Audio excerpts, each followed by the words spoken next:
And make sure we're getting a level, and we are. Cooperative Legacy Project interview number 41, June 20th, 2006. We're visiting with Ken Stillson, former manager of the Marshall County Farmers Union Oil Company, now known as Four Seasons Cooperative. Ken, where and when were you born? I was born on a farm just outside of Britain here in 1930. Okay. August 18th, 1930. And where was your family originally from? My mother was from Irene, South Dakota area, and my dad was living here. His parents had come from Wisconsin, come into this area, and in I suppose the early 1918, 1919, along in there someplace. Okay. Were they Stillson sounds Scandinavian? Well, But my mother was full-blooded Norwegian, but my dad, with the name Stillson, and I don't know where it comes from, but his ancestry was German and English, and I think there was a little Scotch in there. Okay. So, all right. not much Scandinavian on his side. All right. And what was your father's name? That was Clifford, John Clifford Stillson, and he died in 1940. And I was 10, and my brother was 12, and two sisters, both younger. One was only 2. So that was the time when we left the farm. We were living on a farm outside of town here, and about 3 or 4 miles, and of course, at that point in time, none of us were old enough to take over the farm, so my mother had no choice except to move to town, and we made it. Some tough years there, but everything went. Do you remember much about him? Had he been sick for a while, or did it? Yeah, suddenly? He had pneumonia. He'd been sick for 3 or 4 years. Okay. Winters were tough on him on the farm, and so he wasn't well. Okay. And what was your mother's name? That was Bach, B-A-K, Gina Bach. From Hi. there's my wife. We're just getting started here. Dorothy, have you met Chuck Rose? Yes, I met him. Okay, Dorothy is my wife. Yeah. Yep. You're doing okay, huh? We're just getting started. Just getting rolling Okay. here. Okay. Well, then I won't bother you. Okay. And you want to talk a little bit about your mother? You must have been a tough lady getting by with. Yeah, she was. I wrote our family history, and kind of put everything together in a genealogy type of thing, and that's why I stated that she was a tough lady to be able to stay here, with her home being in the southern part of the state, and her relatives there kind of thought she should move back down there, but like I said, she was a stubborn Norwegian, and she was going to make it work, and she did. She worked and took in a lot of sewing and so on, and in those days, of course, we weren't any of us old enough to go to work just yet, but I think my first job when I was 13 went to work. And I was a main shoe shine in Britain down the barber shop. Oh, really? Yep. Okay. Yep. I started out as a shoe shine boy. And that was in early 40s, probably 43. And that was when all there were a lot of farmers then, and they all came to town on Saturday nights. We were there until midnight on Saturday night in the barber shop, and it was full. There would be people in there and all evening, and now the shoes we wear, don't take shining very much. Yeah. Saturday night was a big thing in town. Oh yeah, Saturday night, and for a while there, Wednesday nights too. The stores were all open, and farmers brought their cream and eggs to town and shopped and visited and had a big time. Yep. And you had brothers and sisters? One brother, older than me, 2 sisters, younger than me. Okay, what were their names? That was Les was the oldest one. He died 3 years ago, and my sister Grace is the next one, 2 years younger than me. She lives in St. Paul, and Janice is 6 years younger than I, and she lives in Denison, Iowa. Okay. So, yep, we all made it. Yeah. Did you have any early memories from out at the farm before you? Oh yeah. What was it like out there? Was it? Well, yeah, I have a lot of memories of that. You know, they were, like I said, that was in the 30s, and things were pretty dry and kind of tough, and I remember we'd go out and pick cow chips in the pasture, you know, and with a wagon and bring them up to the house, and then they had some barrel of old waste oil. They'd be dipped in that, and then they use them for burning for a quick hot fire. And cobs, of course, burn cobs. Yep. But I think a lot of farms did that back in those days. There wasn't. Well, I don't remember ever being hungry. Our clothes were sometimes not in the best shape. I think, but nobody knew that they were poorer than anybody else because everybody was that way. You know, all our friends were same thing. You know. So, yeah, you talk about the good old days. They really weren't that good, but we all had something to eat on the farm. And you were younger too. Yeah, right. Much. Okay. Yeah. And did you start out going to country school out there? Or? Yeah. Okay. The first 4 years, I was at the country school there, and as the three of us did, and that's when we moved to town. That was quite a change, you know, to come to town, to go to town school, and we were Lots of kids in the town school here at that time. Yeah, there were. And probably not all that many out at the country school. But no, most of the country. But there were a lot of country schools too. You know, all the way around Britain here, there are old country schools still standing or decrepit, or some of them been made into a township hall or something. But there were a lot of country schools, and there were, I don't know, 8 or 10 of us, I guess, in that school. So, yeah, and you know, and it's much better, of course, the way it is now. Everybody has a much better education than they used to. Yeah. Did you think you got a good education at the country Oh, school? sure.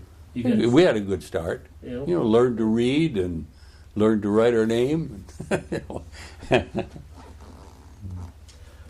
And then you went into the bigger school here. Yeah. What was that like? Well, you had numbers and all the people that you didn't know, the kids you didn't know, and yeah, it was a real change. And we only lived 4 blocks from school, so everybody walked, you know. And I know we didn't have bicycles for a few years. Yeah. Was there like an attitude thing with the town kids back in those days compared to kids who'd been out in the countryside like you had been, or you know, who were still out there and were coming into school? No, I don't ever remember a problem of kids picking on us or anything, being from out in the country and coming to town. I don't ever recall anything like that happening. No. Okay. Nope. And then we come up to your. When did you graduate from high school? In 48. 1948. 1948. Yeah. Okay. I graduated. And you're now serving as a veteran service officer, right? So I'm going to guess you were in the military. Yeah, I was. Well, to go back to 48, in that fall, I went to Fargo to the Interstate Business College. Oh, okay. And I went there until March of 49. And then I had an offer of a job here in Britain, plus I was out of money to pay for more business college. So I opted to take this job, and that was right down here at the Farmers Union. Okay. At the Farmers Union Oil Company. They needed a bookkeeper. And so they offered me the job, so I thought, well, I'd best take that. And I lived at home with my mother then and my younger sisters, and took the job as a bookkeeper. And that's where I started my professional with the Farmers Union Oil Company and connections with South Dakota Farmers Union and all the cooperative people. Yep. Okay. So then I went into service in 53. My brother went in 51. He was 2 years older than me, and of course the draft was in effect then. And we were both of that age, but they said, well, in a situation like ours, I had two younger sisters, one in high school, one out of high school, and my mother living alone. They said, well, you know, your brother will go first. He's the older of the two. And then they made arrangements so that I could get deferred until such a time as he got out, which was in 53. So that's when I went in, from 53 to 55. Okay. 2-year draft. Yep. And you got in after the conclusion of the war in Korea. I went, when I went in, it wasn't finished yet. Yeah. But then I went through basic training and advanced basic. Then the war ended. So I was in Camp Chaffee, Arkansas, and from there they shipped me over to Fort Hood, Texas. And of course, I was married because we'd gotten married that spring. Dorothy and I were married in spring of 53, and so then after basic training, why she and another gal that lived in the area, whose husband was also down there, drove down. So Dorothy drove our car down, and lived off base there for a while. And then when we moved to Texas, then we just got an apartment off base, and it was just like a job. We have no regrets. It was good for us to get away from home for the first 2 years of our marriage and be on our own and lived on what we made. Okay. And I'm assuming you got kids because I see pictures around here. Oh yeah. we have a boy and a girl. Pat. In fact, Pat was born in the Army hospital down there, our daughter, and in 54. So she was a Texas kid. She went, and the funniest thing, after we got out and raised our family here, and she went on to college, and she ended up going back to Texas. So she lives in the same county where she was born. He's marrying his family down there. And our son is in Spearfish. Our daughter's a pastor in the Lutheran Church in Temple, Texas. And Kent is a pastor in Spearfish Lutheran Church. And then of course, we were kind of afraid of the empty nest syndrome hitting us. And so when Pat and Kent were still home, we adopted 2 children. Okay. And that's, they were Native Americans. One, Annette was 6, and Wayne was 4. So Annette lives in Aberdeen, and Wayne died in a traffic accident when he was going to Mitchell Vo-Tech School at the time, and had an accident on a Saturday night, and so now we have 3 kids. Okay. And grandchildren? Grandchildren, yeah, we have 2 in Spearfish, 3 in Spearfish, 2 in Waco. Okay. Yep. Okay. And you mentioned that you went to work for the Farmers Union, or Marshall County Farmers Union Oil here. Did you go back to work for them right away when you got out of the military? Yeah, I did. Yep, they had a job waiting for me. Okay. Because the manager then at that point was Russell Fortner, and he had a daughter that stepped into the office there and took my place for those 2 years, and she was ready to give it up when I got out, and so I went back to work. Mm-hmm. Was he related to there was a Joe Fortner? Yep, they were brothers. And Bob, who was on our Yep. board for a while. Yep, they were brothers. Okay. Mm-hmm. Okay. What was it like working at the co-op back in the 1950s?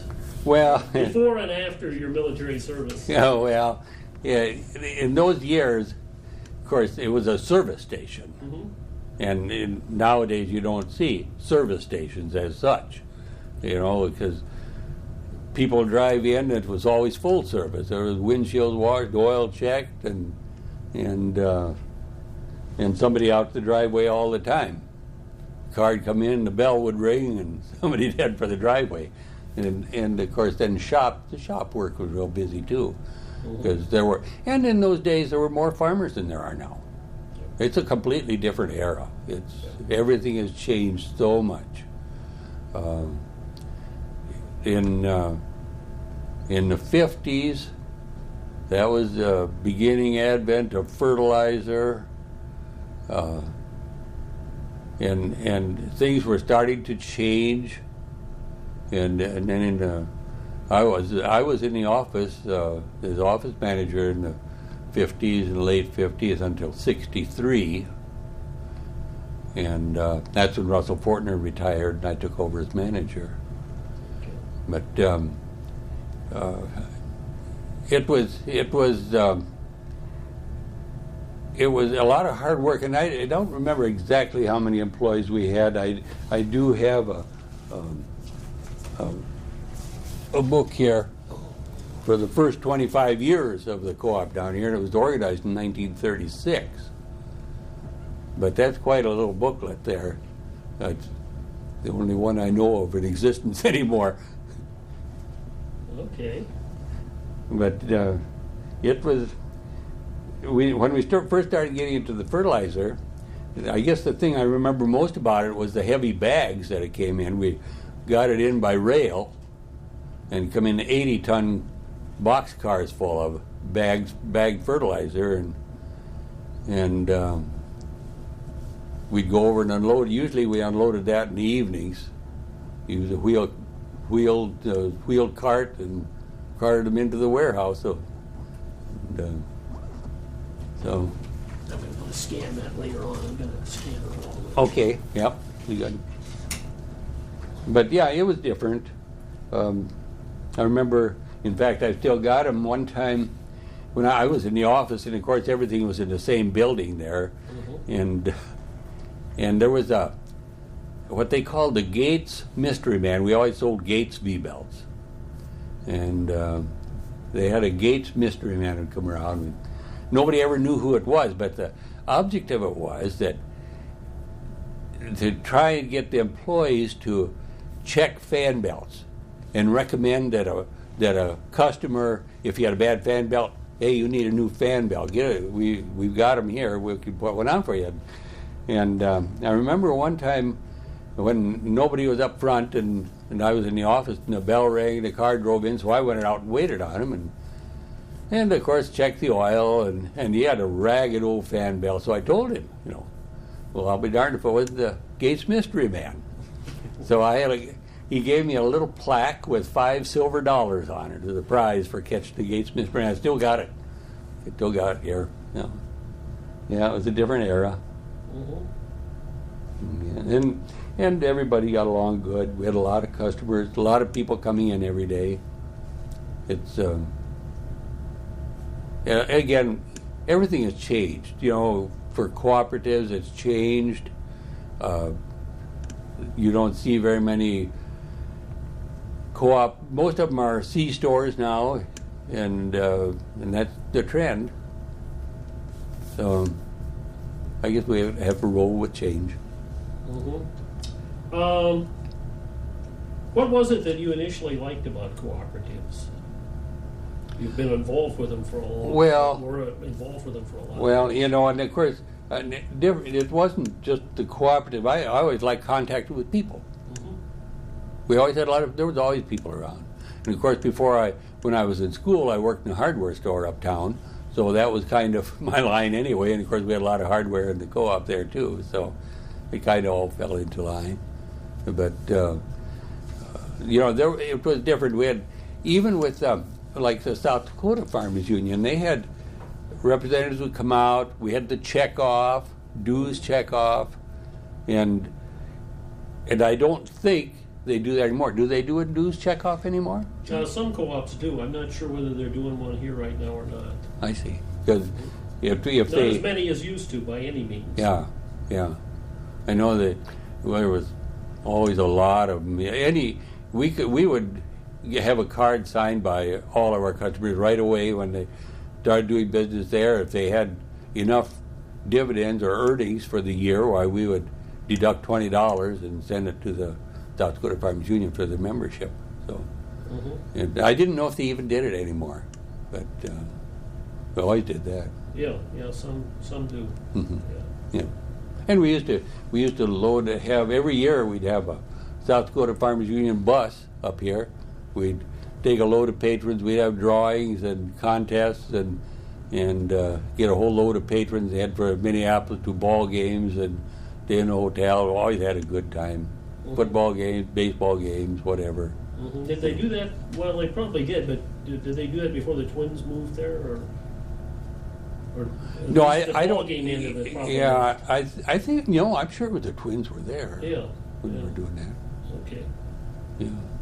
And we were to football games once in a while. But, and I've never been a real big ball fan, but a lot of people really enjoyed that trip. Really look forward to it. Yeah. What sort of issues did you face back in those earlier days? What did you worry about, if you worry about anything? Accounts receivable. Did you have a problem with some customers? Maybe what kind of a policy did you have? What kind of policy did you have in those days? Well, I tell you, it was kind of loose. They were back in the 50s, and I suppose I don't remember just how long, but there used to be a spring to fall credit. A lot of them, if their credit was good, why we would deliver fuel and supplies all summer, but there weren't the dollars involved then that there are now. Yeah. But yeah, it was a lot of spring to fall if their credit was good. And after the harvest, why they'd be in and settle their bill, and basically what we lost in accounts receivable was very minimal. And I'm talking farm people now, and there were very few of them that didn't pay bills. In the 80s, there was a time of a lot of farm bankruptcies. They were having some tough go of it then. And there were a few bankruptcies where we lost a little money, but over the years it was very, very minimal. Yeah. More of a chance to perhaps lose some money as farmers got bigger, and maybe an individual farmer might have more outstanding credit. Right. And again, like I said, nowadays with the amount of the dollars of fertilizer and chemical and petroleum, it's really changed. So it's an impossibility now to do that. But at that time, there was a lot of credit extended. Sign the ticket, go. Did you get a chance to meet and work with some interesting people in those days? You want to talk about some of the folks you worked with? Maybe people who are local here who worked on the board, or your first boss. Yeah, I tell you, my first boss was Russell Fortner, of course, and we got along very, very well. And of course, then the board members back in the '60s when I took over as manager in '63. And there was Wilbur Simmons and that's Paul's father. That's right? Paul's father. He was on the board, and then John Simmons came on when Wilbur retired from the board. So they had a member on the board for a lot of years, and Alfred Bisker was on the board. Leonard Zolke was on the board for many years, and Oscar Mickelgard, he was earlier, he went on in 52. But we had some terrific people to work with, and field men. I'll call once in a while and talk to one of the old field men and just touch base with them, and old Raymont and Merle Boom. He was TBA field man, and of course, in those days when we sold so many different products, the hardware items, and of course we had a big warehouse in Aberdeen. We got all of our main supplies out of there, our hardware items. We'd just order from Aberdeen, they'd send it up or on the freight truck, or we'd go down and pick it up with our own truck. If we had a heavy load, we'd run down and pick it up. Grain bins, they sold everything there. Tires, batteries, accessories. Was that where, at one time they sold, or a lot of co-ops sold appliances like free co-op freezers and that kind of thing? Oh yeah. Did they handle that stuff too? Yeah, we sold deep freezes. Mm-hmm. We had appliances in the store. Not a lot of them. There wasn't too much to choose from in our store because there wasn't room for it. Mm-hmm. But we always sold deep freezes. In fact, I've got a catalog here from 1957, a co-op catalog. Oh, okay. And you might want to take a look at that when we're done too. But this catalog was a regular co-op from Farmers Union Central Exchange Messenger, it was called. Well, they're now they're celebrating their 75th anniversary this year. They've got a website on the internet where they're asking people to come on to send in their memories of the of the cooperatives. Oh, I didn't know that. So you might want to check that out. Yeah, it's if you find there's CHS, if you find their website, if you've got an email address, I could, and you maybe do at work. I don't know whether you do here. No, I don't. I have an email here, but not you do? at work. Okay. Yeah. Mm-hmm. Well, if you can give me your email address, and I'll send you the link for that. And you might want to send them a little remembrance. Yeah, I'll do that. Yeah. I worked. I took over as manager in '63, and I retired in 1990. And so I was manager quite a few years, and at that time I found stress was starting to bother me a little bit more, and I was seeing so many of my management friends, they'd retire at 62 and promptly have a heart attack or something. So I thought, well, I'm gonna beat that a little bit, and my retirement's been good. You bet. Yeah. You talked about people from the regional level that you worked with. Dean Rasmussen still lives over in Dean lives in Aberdeen. Yeah. He had a knee replaced just this spring now, and I haven't talked to him since. Okay. And of course, the South Dakota Association of Co-ops. I remember J.D. Lind in here, and does he still live down there? I haven't talked to him last summer. Oh, is that right? Yeah. I haven't seen him for years. Yeah. He's retired.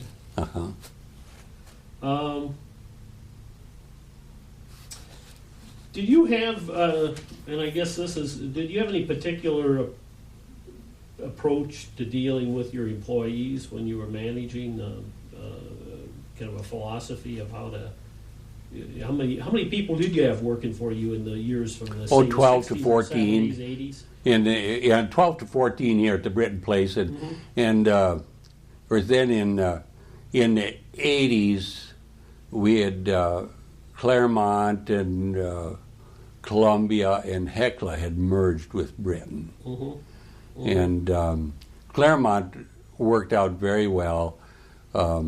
Columbia, it didn't work so well. That place, Columbia, it used to be a big, really one of the more active co-ops in the state. But that one went downhill quite a bit, and I really don't know just why it was.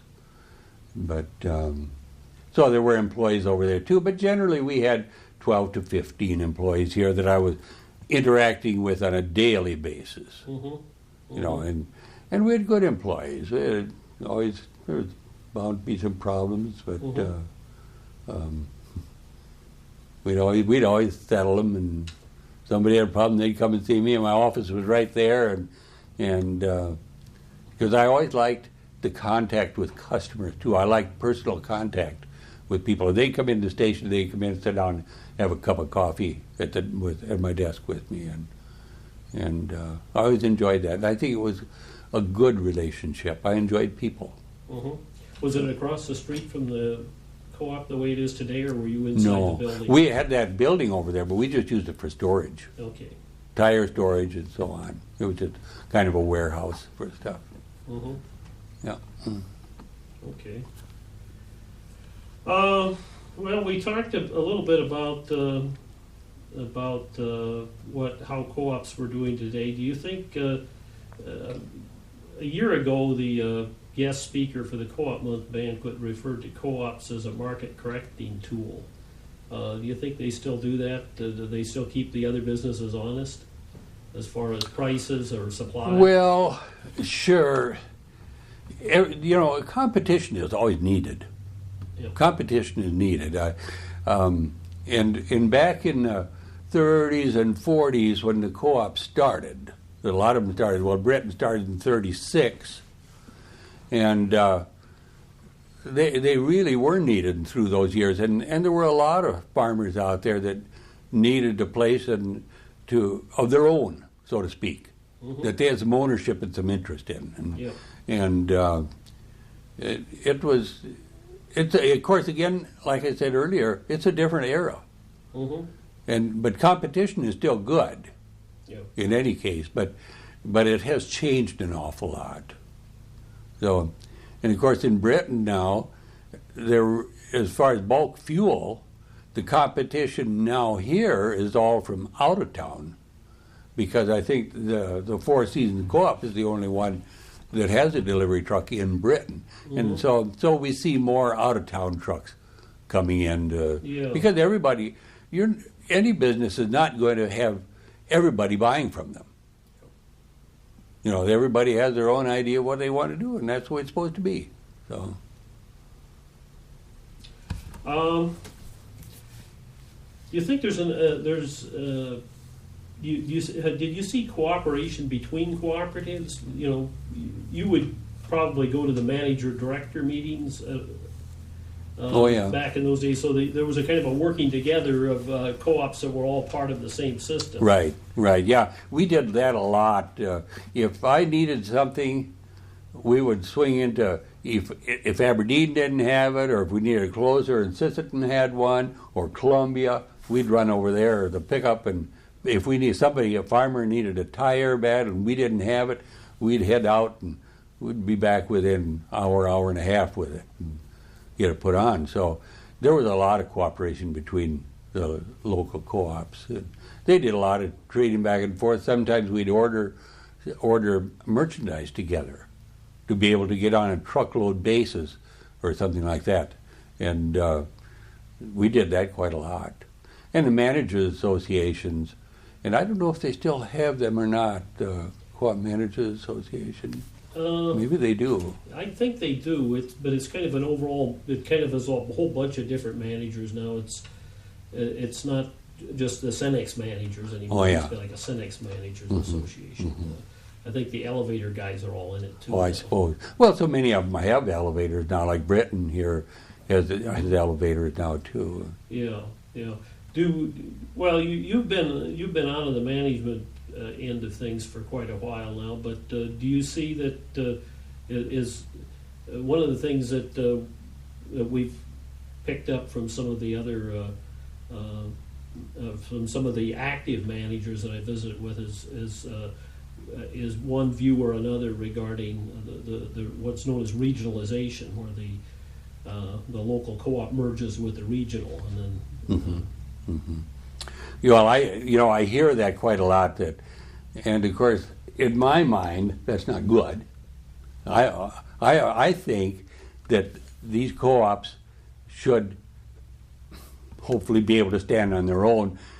We see too many of them get into financial trouble, and then regional takes them over, and takes over, and then they have the control of it. And I'd rather see local control. Of course, that's old times, so maybe so that is probably changing too. Maybe it's not possible to do that anymore.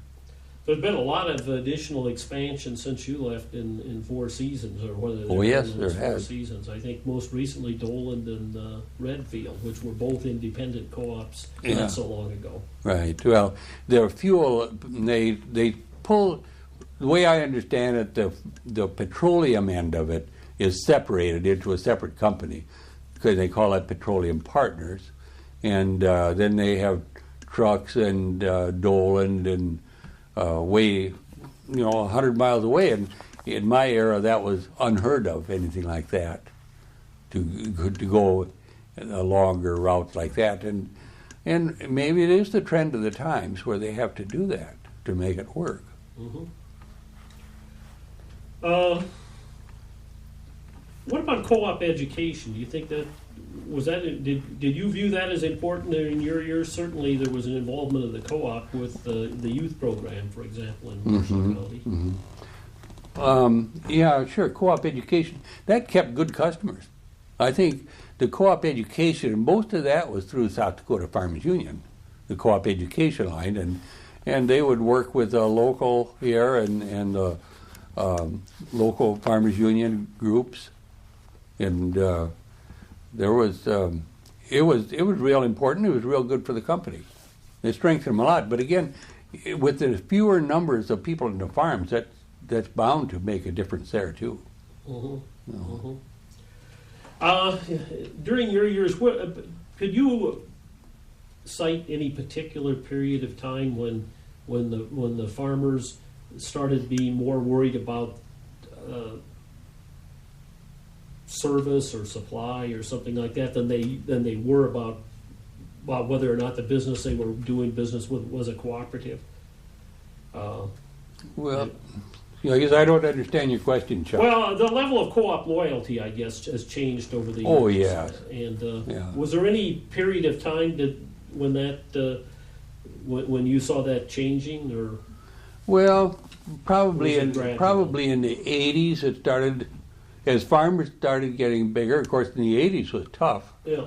80s were tough, and it was after that when they really started getting a lot fewer farmers and bigger neighbors taking over the neighbor's farm, and when they sold out and couldn't afford to have the kids go into it, so there wouldn't be anybody to run. The kids would go and get an education and go get a good job, and then the farm would be sold or taken over sold to a neighbor in a lot of cases. But in the 70s were some boom years for the co-op here.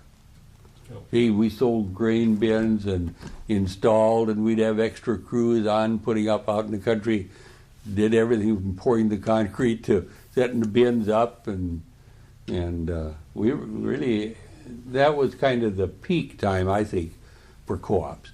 And then after that, when you hit the tough years of the 80s and 90s, it started changing. Mm-hmm. Mm-hmm. Once again, you've been out of the management for a while now, but what seems like the biggest challenge facing cooperatives around here today, as opposed to when you were managing? Well, I think everybody buys. The farmers that are here are large farmers.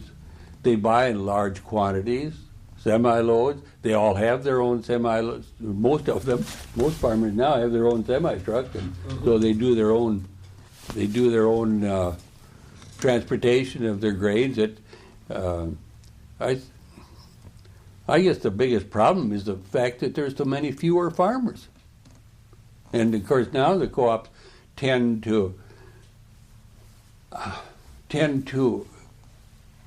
they take care of the traveling public more so. They depend more on in and out traffic and C-store concept than they used to by far. Mm-hmm. It used to be a farmers organization, and a lot of people in town didn't even. We kept telling them, well, you can come to the annual meeting too, for goodness sakes. And we did. We had some big annual meetings. We'd have 600 people at an annual meeting. And and that's changed too with everything else. So. Yeah. Okay. And you retired, you said, in 1990? 1990. Okay. Yep. And, So I've been out of it for 16 years now. Okay. And what have you been doing since you retired? Well, You haven't really retired completely. well, I got to keep busy, keep out of trouble. But first few years, I would go down to the fertilizer plant in the spring and drive tender truck for them for a couple of months, and get out and see the farmers and visit and see them. And then I was mayor of town for 8 years. Then I decided I'd had enough of that. I had enough politics. But no, that was good. It's really, really interesting and educational process for me. And then 3 years ago, I took a job as a veteran service officer, and I'm still doing that. But I don't work very long or very hard at that. Okay. I just work 4 mornings a week. So, you said 8 years as mayor here. What kind of issues did you have to deal with as mayor of Britain? well, I guess the main tough issue that we had was in 97, 98, when we got so much water up in this part of the state. And it's a lot of snow and a lot of rain, and everything filled up, and everything was flooding over. Lagoons were running over and creating problems, and there's nothing you could do. You couldn't even hardly get at the lagoons to do anything. It was all stopped up and soft. So that was an issue. And then we were started. Well, I was in there working on toward a new swimming pool, which we needed. We'd been patching the old one. The old swimming pool here was WPA project. Okay. So is the old one where the new one is? No. Okay, and the new one is down here across the street from your house. Yeah, right across from me. The old one is more uptown, up where the auditorium, the school auditorium is, right on that corner. So, but so we were started on that, and then that was finished after I left. But it was good. We had good counsel, and everybody I've worked with has always been good. Okay. And what do you do? You say you're not working too many hours a day these days. What do you do in your spare time? Well, it doesn't. Nowadays, it doesn't take much to keep me busy. Yeah.